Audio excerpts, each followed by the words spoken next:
Welcome. We are going to make burgers this morning, and it is red oat burgers or red bell pepper burgers. I have Anita helping me, and we have the ingredients laid out. The ingredients we have chopped and divided and measured, and so we'll show you how to do this so you get a nice burger that looks like a garden burger, or one that you would buy from the store. These are very good for freezing. This recipe makes about 24 burgers, and so we'll do 3 or 4 recipes and freeze them after baking, and then all we do is just pull them out. We have a big Tupperware where they're just lined up like this, and we just pull them out and throw them in the oven or throw them on a skillet, and we have a burger very quickly. So to start out, we will take the tofu and we need to mash it up. This is well-drained tofu. It's 1 block is 19 ounces. We use organic tofu. It's non-GMO, and so we have 1.5. So that would be 19 ounces times 1.5. I don't know, whatever that equals out to be. And of course, if it doesn't equal to 19 ounces, then you could use whatever would be equivalent. And I hope our bowl is large enough.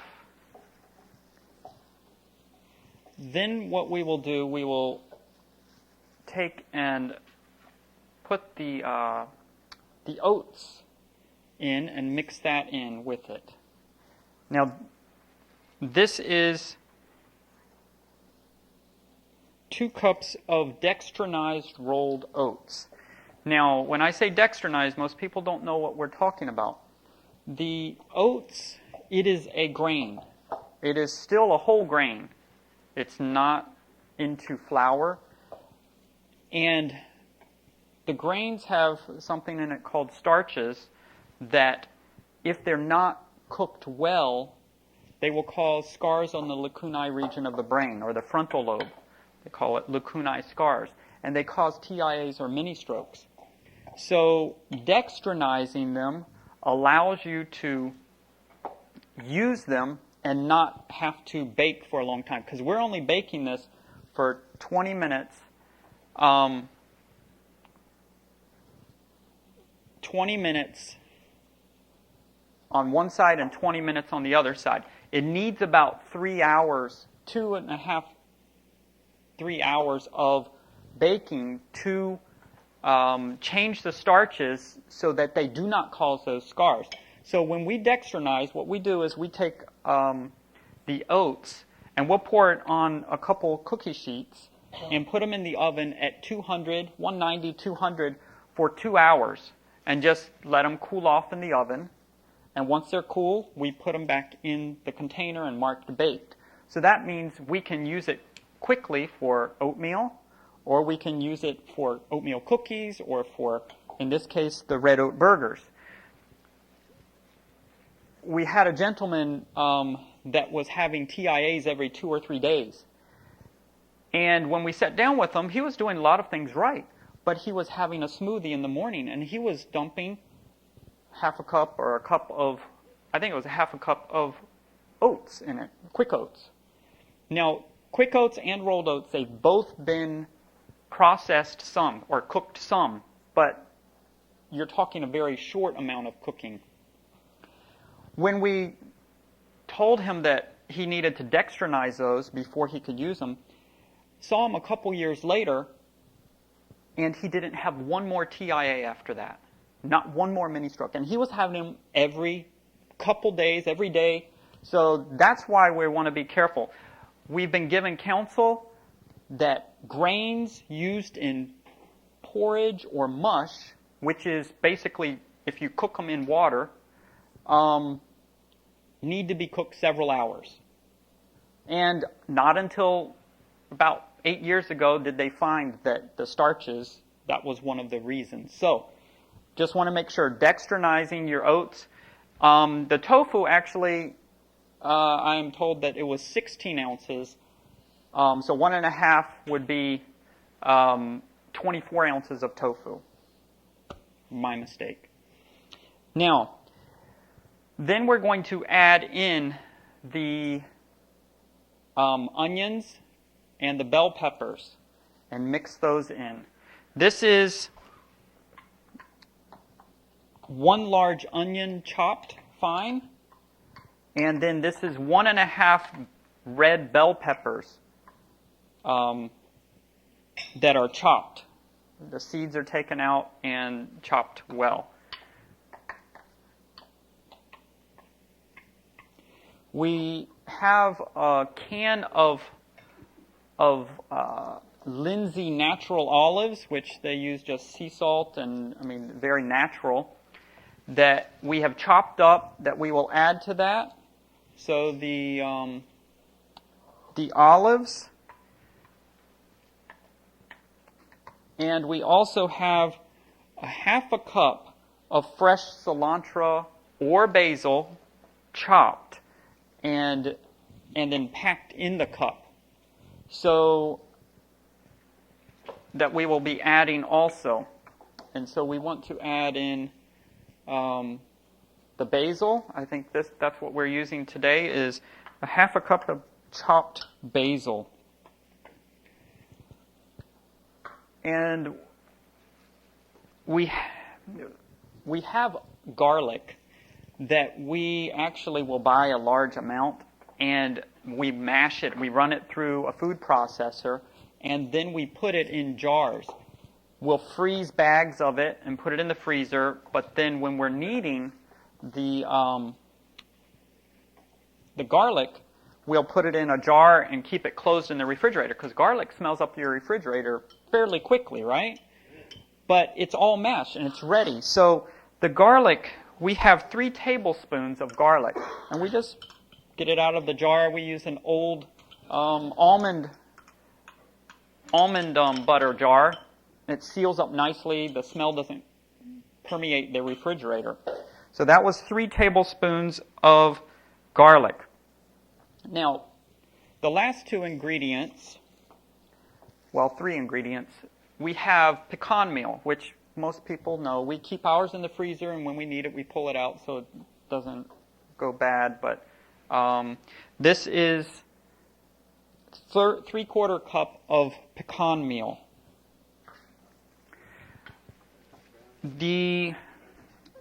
There's 2 things that are a little, I guess, more difficult to find, but it is sesame seeds. And what we do is we toast them on a skillet over medium heat, and we just keep toasting, I don't know, for about 20 minutes. And it'll make a little noise, sort of popping noise, but you toast the sesame seeds. And we'll keep that in a jar in the refrigerator. We use a coffee grinder that we use for our flaxseed, and we will take some of that and grind up in that to make a meal. And the recipe calls for 4 tablespoons of roasted ground sesame seeds, and then 2 tablespoons of just roasted sesame seeds without being ground up. And so she will add that in, and it looks like we will need another bowl, because once she gets these things in, she needs to mix them pretty well. Does it matter if you have golden or red flax seeds? This is not flaxseed. These are sesame seeds. Sesame seeds? Oh, I'm sorry. Yes.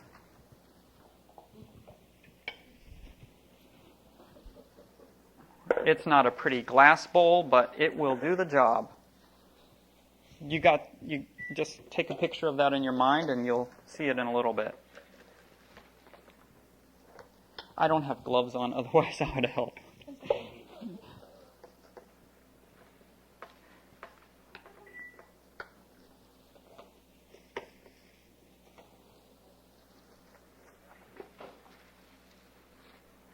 The last ingredient that we have is salt, and we will use 1.5 teaspoons of salt. And then we'll mix that very well. And what we use is pink Himalayan salt. It contains many nutrients, 84 in fact, more than sea salt and others, so this is a very good salt. And then I don't think you'll need the spoon. Oh, and we do have one more thing, which is arrowroot powder. We will be using 3 tablespoons of arrowroot, and I think you want to mix that in. So 3 tablespoons, flat, and that is the binding agent. And if you're familiar with arrowroot, you can pick it up. Whole Foods has it. I mean, you can find it many places. And Sprouts, yeah. In fact, there's many places you can find these ingredients now where you couldn't before. 3.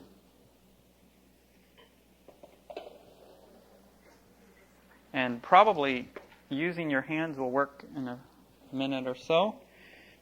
Then you'll get to see how to make the burgers look all nice, which is something you think would take a while, but once you get a hang of this, I mean, you can whip out 60 burgers in 15 minutes.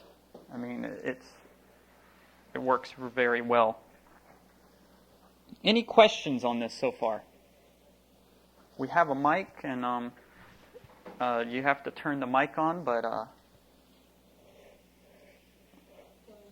Himalayan salt. Do you like it better than the Celtic sea salt? yes. They're actually the same as far as the number of nutrients. Yeah. I like the Himalayan because it is not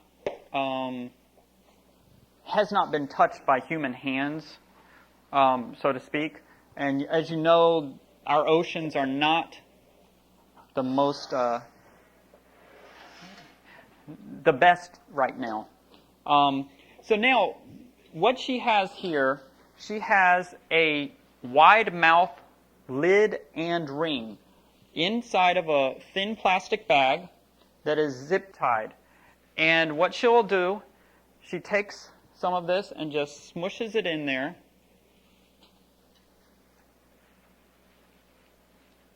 And sort of packs it in.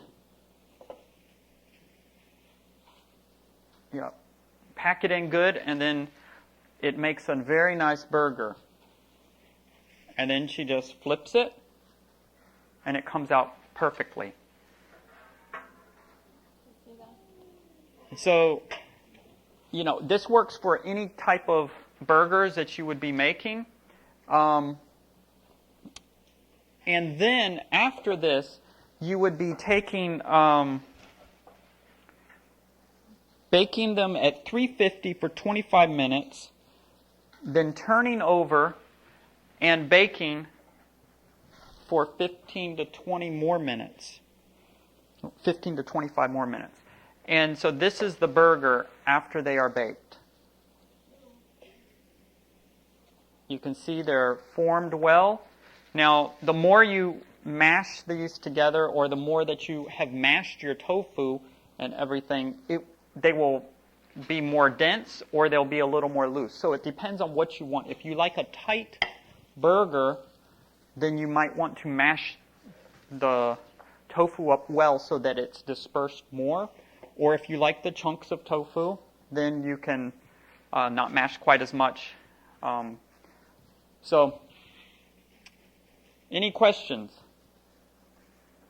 And that is the red oat burgers.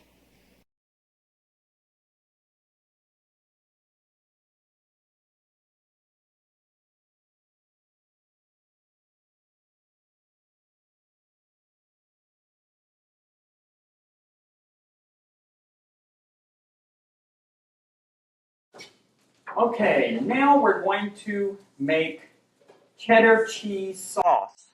There's a variation of this that we can do, and I'll tell you about that in a little bit. The cheddar cheese sauce,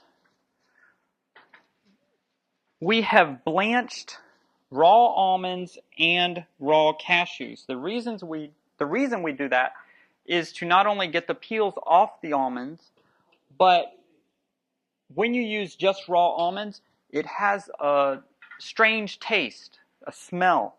But when you blanch them for a few minutes in boiling water, the peels come off very easily, but the cashews, they lose that peculiar smell that we're not really wanting in this food.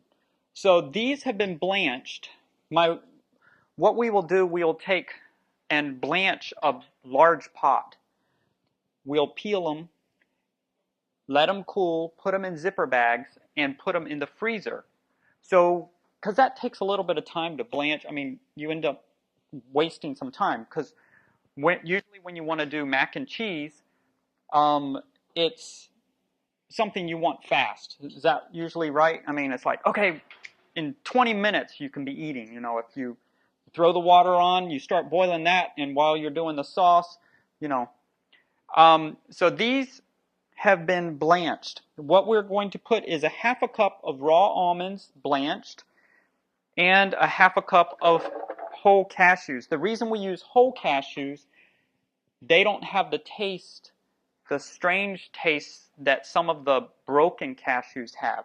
So when you use whole or more premium cashews, the taste and the smell is much better. So we'll put that in the Vitamix, and then we take 1 cup of soy milk. We use an unsweetened soy milk that just has organic, non-GMO soybeans and filtered water. There's nothing else in it. So that we're not getting some vanilla taste, or we're not getting some other kind of taste and other additives. You can get it almost anywhere. Then we will add 1.5 tablespoons of orange juice. You think, man, I got to get orange juice? No. What we do is we take the orange juice, we'll buy the fresh orange juice, and we'll put 1.5 tablespoons in an ice cube tray. Freeze them, and then throw them in a container or a zipper bag and put them in the freezer and leave them in the freezer, so when we need it, we just pop it in. Okay? Then we will put 2 teaspoons of the pink Himalayan salt, 2 teaspoons, and we will use turmeric also. Turmeric is very good, and it gives it a little color, and that's going to be 1/2 teaspoon of turmeric, or turmeric. I don't know how you're supposed to say that. And then we will blend this until it's nice and creamy.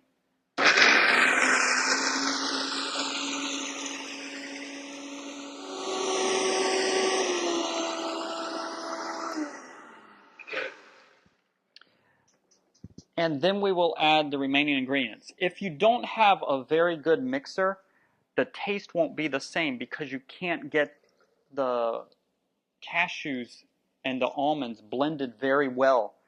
So what she just added was another cup of the soy milk, and this is 1/4 cup of coconut milk. Now we use the light coconut milk.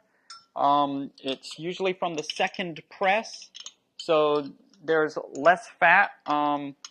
There's different places you can get that, Sprouts, Trader Joe's. We will add 2 tablespoons of lemon juice, fresh lemon juice. Or you can get lemon juice that is not from concentrate. You can find that usually in the health food section. And what we have left is 3 tablespoons of tomato paste. 3 tablespoons of tomato paste.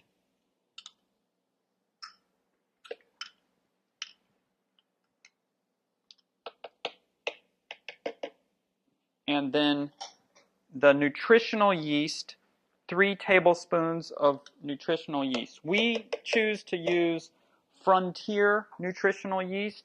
The reason it has been low heat treated. There's supposed to be some benefits to that and not the drawbacks of the others. So it's a little stronger flavor too.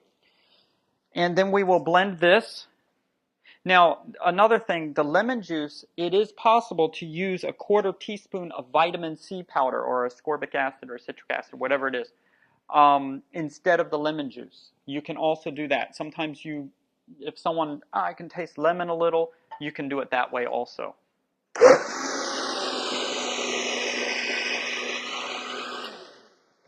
Usually we try to get the dry ingredients lower, and then we add the milks on top. This time we did it backwards, but that way the sides don't get the dry ingredients stuck on them.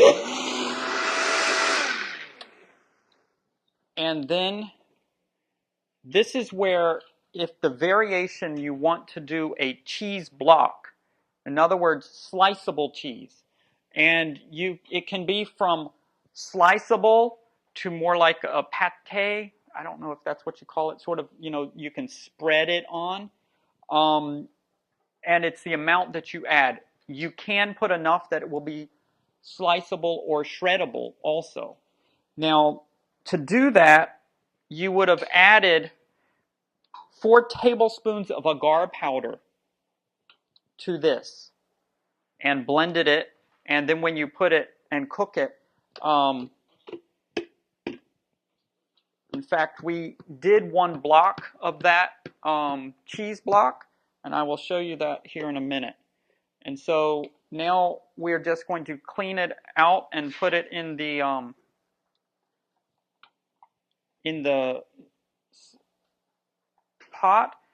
When you cook this, you got to bring it to a boil. If you do not stir it, I have done this many times. My wife does it much better than I do. You would think just stirring it would work. You got to make sure you scrape the bottom, and it's got to be fairly fast. And you want to do it on medium heat until it starts to bubble. Then pull it off the heat. If it starts to burn, dump it to another pot quickly. After you bring it to a boil or, bubbling, that's when you would take the cheese block, which I will show you here in a minute, and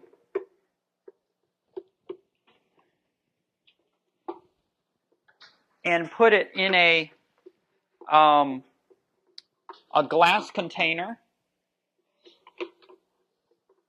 Let it cool a little, and then put it in the refrigerator. You need to leave it in the refrigerator at least overnight. It's better. It will become more firm if it's 24 hours or more. And then you have your sliceable cheese. Now, this one we did last night, and it's set up quite a bit, but tomorrow it will even be set up more. And then we just turn it over, and it plops right out, and you have a nice cheese block. Any questions on that? No questions? A lot of the cheese sauce recipes, they call for pimentos, but it puts a peculiar taste to it. And so that's where this recipe is different.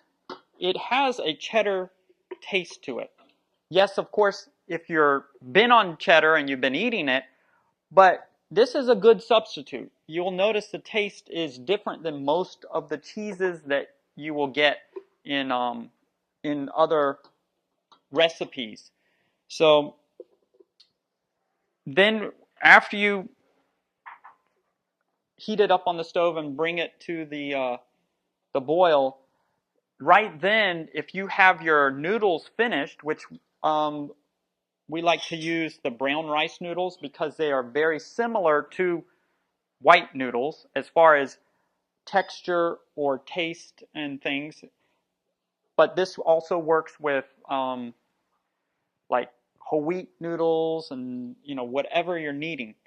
For a variation of this is something, if people, it's not quite cheese, but if you take and you make a spaghetti sauce and you mix this half and half and put it over your noodles, it covers the taste enough of, because it's not real, that you'll be surprised at what the people, they think it's real.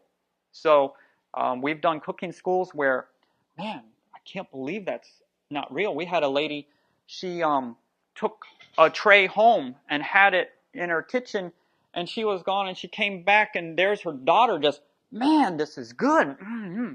And she wouldn't believe that it was vegan. She wouldn't believe, she thought it was real cheese. So that is your cheddar cheese sauce and block.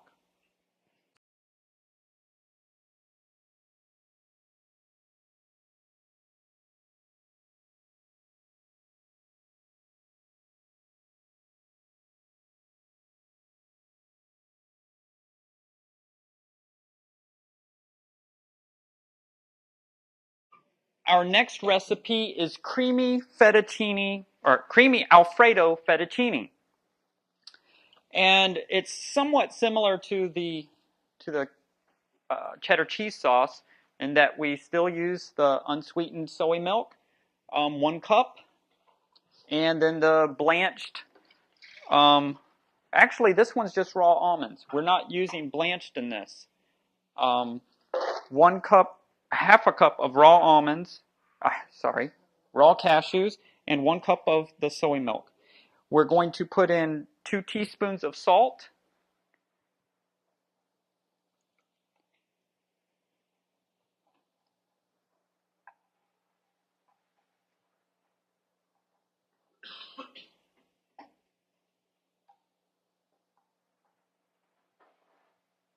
and then 2 tablespoons of onion flakes, which are measured out.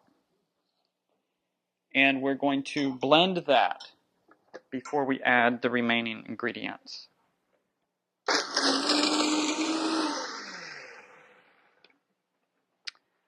Then we will add 1/4 cup of coconut milk. Well, actually, let's put the dry ingredient first and try to get it in the center. And this is half a teaspoon of garlic powder and 3 tablespoons of nutritional yeast. Then we'll take 1 teaspoon of the mung bean powder.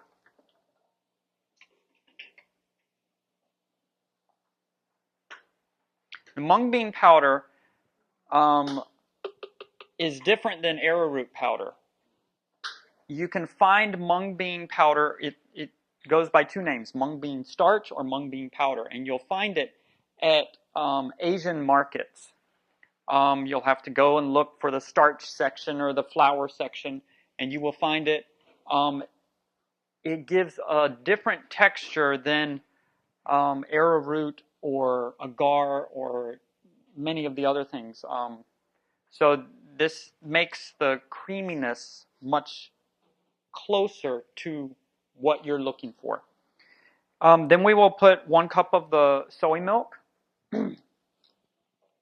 and also 1/4 cup of a coconut milk.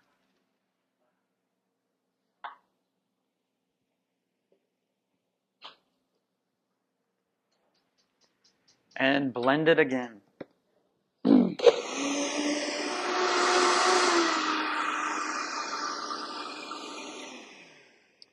The remaining ingredients, which is 1 teaspoon of parsley flakes and 1/4 teaspoon of basil, we add not in the blender, but when we put it in the pot, we stir it in because we don't want to break it up. We're not trying to blend it up. Does that make sense? It gives it a little color. So this we will pour in a pot, and what you want to do is bring it to a boil, also stirring well, and it will be on medium as you stir it, and once it starts boiling, reduce it to low heat for 2 to 3 minutes. And then this would be served with any whole grain noodle, the same as the other. Any questions? The last 2 ingredients are parsley flakes, 1 teaspoon, and 1/4 teaspoon of basil.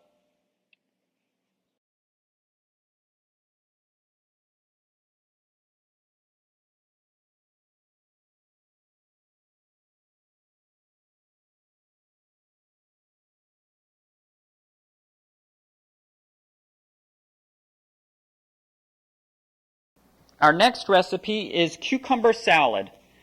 And this has been a request when we do catering. It's a very interesting mix. I mean, something you haven't had. What we did, we had 2 English cucumbers, which the seeds are smaller. They're the long cucumbers. They're washed and cubed, chopped up. So 2 English cucumbers.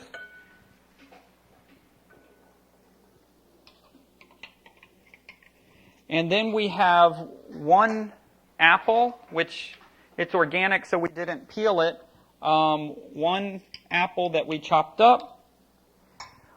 1 can of the black olives, also the Lindsay Naturals that just have the sea salt added, that are chopped or sliced. And you can use the green Lindsay, the ripe green ones also.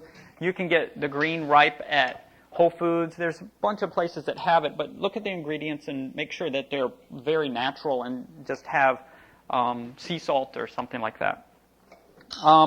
Then we have pumpkin seeds, a half a cup of pumpkin seeds. And you want to make sure to clean your pumpkin seeds, go through. Inevitably, we will find every time we get bulk pumpkin seeds or in the bag or whatever, there are artifacts that you want to get rid of.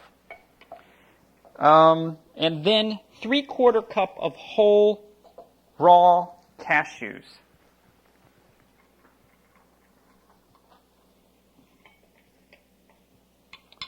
We mix that up, and the last ingredient that we use, or the last ingredients that we use for the dressing, we use a half a cup of lemon juice, and you can either squeeze it or get the not from concentrate lemon juice. 1 to 2 tablespoons of maple syrup, and then salt to taste. And I don't know how much salt was added. I think it was about a teaspoon. Half a teaspoon. And we pour that over. Now you can prepare this before and then put the dressing on right when you're ready. Because what starts to happen, the salt and the lemon and the maple syrup starts pulling the juice out of the fruits. Now, this is a fruit salad. I mean, there's no veggies in here. It's all fruit. Well, and a couple other things. And so we pour it on right before we eat. 30 minutes before would still be fine. You don't want to pour it too soon. Does that make sense? Any questions on this? Very quick and easy and very healthful.